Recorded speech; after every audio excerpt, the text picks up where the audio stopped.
this episode, we're going to look at how modern automation workflows stay fast without becoming chaotic by using parallelism, explicit dependencies, and conditional execution in a CI system. Continuous integration, CI, is the practice of automatically building and checking changes so teams catch problems early, and a workflow is the set of connected jobs that turn raw changes into verified outcomes.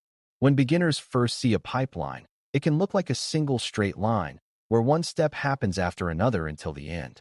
That linear view breaks down quickly when you need speed, because waiting for everything to run in sequence wastes time and hides bottlenecks. At the same time, running everything at once without rules can create race conditions, missing artifacts, and confusing failures that are hard to reproduce. Orchestration is the discipline of making the workflow intentional, so the right work runs in the right order and only when it actually needs to run. Before we continue, a quick note. This audio course is a companion to our course companion books. The first book is about the exam and provides detailed information on how to pass it best. The second book is a Kindle-only ebook that contains 1,000 flashcards that can be used on your mobile device or Kindle. Check them both out at cyber.author.me in the Bare Metal Study Guide series. A strong way to think about parallelism is that it is a performance tool, but it is also a risk tool if you do not control it carefully. Parallel work means multiple jobs run at the same time, which can cut overall runtime dramatically when jobs are independent. Independence is the key word, because two jobs can run side by side only when they do not rely on each other's outputs and do not compete for the same shared state. A beginner misunderstanding is to assume that parallel always means faster with no downside, but parallel tasks can overload shared resources like build runners, test databases, or package repositories. Parallel jobs can also create confusing logs and partial results if the workflow is not designed to collect and present outcomes clearly. An operator mindset treats parallelism like adding lanes to a highway because it increases capacity only if exits, merges, and traffic rules are planned. The discipline is not to run more things, but to run the right things concurrently while keeping the system predictable. Dependencies are how you tell the workflow what must happen before something else is allowed to start, and this is where orchestration becomes more than speed tuning. A dependency is not a preference. It is a correctness rule that prevents a job from running until required inputs exist. In a build and test flow, tests might depend on a compiled artifact, and packaging might depend on test success, and publishing might depend on approval signals. When those relationships are implicit, they are easy to break accidentally by rearranging steps or splitting jobs across files. Making dependencies explicit creates a shared truth that both humans and the workflow engine can enforce. This is often represented as a directed acyclic graph, DAG, which is a structure that captures jobs as nodes and dependencies as edges without allowing circular loops. You do not need to visualize graphs to benefit from this idea, but you do need to understand the point. Explicit dependencies protect correctness while enabling parallel execution where it is safe. Once you start using dependencies, you can design workflows that run quickly by fanning out work and then fanning it back in. Fan out means splitting independent checks into separate jobs that can run at the same time, such as running different test suites or checking multiple components. Fan in means gathering those results into a later job that makes a decision, such as whether the workflow can proceed to packaging or deployment. The operator value here is that the workflow's structure mirrors how you would reason about it under pressure. Instead of one long job failing somewhere in the middle, you get clear visibility into which branch failed and why. That visibility reduces time lost to guessing, because you can immediately see whether the failure is in unit tests, security checks, or packaging. Fan-out also encourages a clean separation of concerns, because each job can focus on one kind of validation instead of mixing everything together. When designed well, this structure makes workflows both faster and easier to debug, which is the real goal of orchestration. Parallelism and dependencies also force you to think clearly about shared inputs and shared outputs, because that is where many beginner mistakes live. If two jobs depend on the same artifact, you must ensure the artifact is produced in a stable way and made available consistently. If two jobs write to the same location, they can override each other or produce non-deterministic results, meaning the workflow succeeds or fails unpredictably depending on timing. Operators avoid this by designing jobs so they either do not share writable state or they coordinate through controlled handoffs. A simple mental model is that outputs should flow forward in the dependency chain, not sideways between parallel jobs. When sideways sharing is unavoidable, it needs strong guardrails, because parallel tasks are not aware of each other's progress unless you explicitly design that awareness. This is why well-orchestrated workflows feel like orderly assembly lines rather than a crowded workshop. The order and the boundaries prevent accidental interference. Conditional execution is the third pillar, and it solves a different problem than parallelism or dependencies. Conditional execution means a job runs only if certain conditions are met, such as when files in a particular area changed, when a prior job produced a specific result, or when the workflow is running in a particular context. This matters because running every possible check for every possible change is wasteful, and wasteful workflows become slow workflows. Beginners sometimes treat conditions as a shortcut that hides work, but operators treat conditions as a way to match effort to risk. If a documentation-only change occurs, you might skip heavy build jobs and focus on lightweight validation. If a core library changes, you might run broader tests and additional checks. The key is to make conditions explicit and understandable so the workflow remains trustworthy. When conditions are opaque, teams lose confidence and start rerunning everything manually, which defeats the purpose. Conditional execution also helps with safety because it can prevent high-impact actions from running in inappropriate situations. Publishing artifacts, deploying changes, or modifying shared infrastructure should not occur just because a build succeeded. They should occur only when the workflow context is correct. Context can include branch type, approval status, environment classification, or other signals that indicate it is safe to proceed.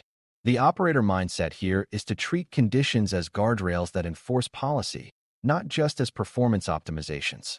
A common beginner misunderstanding is to assume that if a job exists in the workflow, it will behave safely by default. In reality, safety is a result of deliberate conditions that prevent accidental activation. This is especially important because automated workflows often run on untrusted inputs, such as external contributions, and you must avoid exposing secrets or performing privileged actions in those contexts. Conditions help protect both systems and data by ensuring privileged steps run only when they should. When you combine parallelism, dependencies, and conditional execution, you start to see workflows as decision systems rather than as scripts. The workflow engine is continuously deciding what can run now, what must wait, and what should be skipped. That decision-making is based on the DAG of dependencies, the availability of runners, the outcomes of completed jobs, and the conditions you have defined. For beginners, it can help to think of this like a smart scheduler that is trying to complete the work as quickly as possible without violating correctness rules. If the rules are vague or inconsistent, the scheduler cannot protect you from mistakes, and failures will feel random. If the rules are clear, the scheduler becomes your ally, because it enforces order and prevents unsafe transitions. This is why orchestration is more than arranging steps. It is encoding the logic of safe delivery into a system that can execute it repeatedly. Repetition with consistent logic is where automation becomes reliable. A practical orchestration skill is learning to identify which parts of a workflow are truly independent and which are only pretending to be independent. Two test suites might look independent, but if they both rely on the same shared test environment, running them in parallel could cause flakiness. A packaging job might look independent of tests if it can run without them, but publishing an untested artifact can create downstream risk. Operators therefore validate independence by asking what the job reads, what it writes, and what it assumes about the environment. If a job assumes exclusive access to a resource, it is not parallel safe unless that exclusivity is enforced. If a job requires an output from another job, it is not parallel ready until that dependency is explicit and the output is consistently handed off. This careful reasoning reduces a common failure mode where teams add parallelism, see intermittent failures, then remove parallelism and accept slow pipelines. With better orchestration, you keep speed without paying the flakiness tax. Another operator-level consideration is managing workflow time by focusing parallelism on the longest-running, most independent work first. In many workflows, a few slow jobs dominate total runtime. and speeding up tiny jobs does not meaningfully change end-to-end time. When you orchestrate effectively, you aim to start slow, independent jobs early and in parallel, while ensuring dependent jobs start as soon as their prerequisites are satisfied. This is where explicit dependencies are powerful, because they allow the engine to begin work as soon as it is safe, rather than waiting for an arbitrary stage boundary. It also highlights why stage-based thinking can be limiting, because stages often force unnecessary waiting. A well-defined DAG can be more efficient than strict stages because it allows fine-grained scheduling. For beginners, the takeaway is that orchestration is not about making the workflow complicated. It is about making it honest about what truly depends on what. When the workflow is honest, the engine can optimize safely. Orchestration also has a strong connection to failure behavior, because the structure of the workflow determines how failures are detected and contained. If everything is stuffed into one job, one failure can hide other problems, and reruns become expensive because you must repeat everything to reproduce the failure. If work is fanned out thoughtfully, failures are isolated and visible, and you can rerun only the affected job to confirm a fix. Dependencies also prevent cascading errors, because a downstream job does not run when prerequisites failed, which reduces noise and protects systems from half-valid inputs. Conditional execution can prevent unsafe actions from running after partial failures, which helps keep the blast radius small. Operators care about this because the goal of automation is not just to run fast, but to fail clearly and safely. A workflow that fails loudly but predictably is easier to recover from than one that fails silently or inconsistently. Clear failure behavior is part of reliable orchestration, not an extra feature. A common beginner trap is to use conditions as band-aids for unclear dependencies, which makes the workflow harder to understand over time. If a job really requires another job's output, that relationship should be modeled as a dependency rather than as a condition that tries to guess whether the output exists. Conditions are best used for context and policy, not for recreating dependency logic in an indirect way. Another trap is to create deeply nested conditional logic that only one person understands, which makes the workflow brittle when that person is not available. Operators avoid that by keeping conditions simple, meaningful, and tied to observable context. They also prefer conditions that are stable over time, so the workflow's behavior remains predictable as the codebase grows. When you must handle complex branching, the operator approach is to express it in a way that is readable and testable, not as a tangle of special cases. This is how you prevent the orchestration layer from becoming the next sprawl problem. It is also important to recognize that orchestration choices affect security posture, even when the workflow is not directly performing security tasks. Parallelism can increase the number of concurrent actions that touch sensitive systems, which increases the importance of least privilege and careful access scoping. Conditional execution can prevent secrets from being exposed in untrusted contexts by ensuring privileged jobs do not run when inputs are not trusted. Dependencies can enforce that certain validations must succeed before high-impact actions proceed, which creates a policy-driven safety gate. For beginners, the key idea is that orchestration is a control system, and control systems can enforce security outcomes indirectly by controlling sequencing and eligibility. A workflow that allows deployment jobs to run without verified prerequisites is a workflow that can amplify mistakes. A workflow that requires explicit prerequisites and trusted context is a workflow that reduces the chance of accidental harm. Security and reliability align here because both benefit from intentional gating and clear boundaries. As workflows evolve, the operator challenge becomes maintaining clarity while increasing sophistication, because growth is where sprawl tries to return. New components appear, new test types are added, and new environments require additional conditions. And without discipline, the workflow becomes a confusing web of special cases. The way task orchestration resists this drift is by keeping the core principles stable.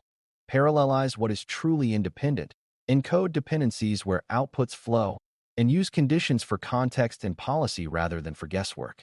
When you revisit workflows, you look for repeated patterns that can be expressed consistently, and you look for accidental dependencies that should be made explicit. You also look for jobs that always run but rarely provide value, because unnecessary work creates delay and encourages risky shortcuts.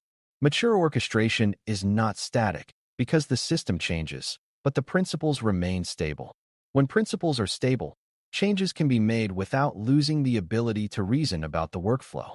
To wrap this up, orchestrating CI workflows well means treating the workflow like a deliberate system of decisions rather than a long script that happens to run. Parallelism gives you speed when you use it on independent work that does not compete for shared state. Dependencies give you correctness by enforcing that required inputs exist before downstream actions begin, and the DAG model helps you think clearly about those relationships. Conditional execution gives you focus and safety by running only what is needed and by preventing privileged actions from running in the wrong contexts. When these three pillars work together, workflows become faster, clearer, and safer to operate because failures isolate cleanly and successes mean something trustworthy. The operator mindset is to keep the pipeline coordinating and the jobs purposeful, so the system scales in complexity without turning into sprawl. If you can read a workflow and explain why jobs run in parallel, why certain jobs wait, and why some jobs are skipped, you are building the exact reasoning skill that modern automation expects. Thanks for listening. For more audio courses, daily newsletters, and more, please visit DailyCyber.News.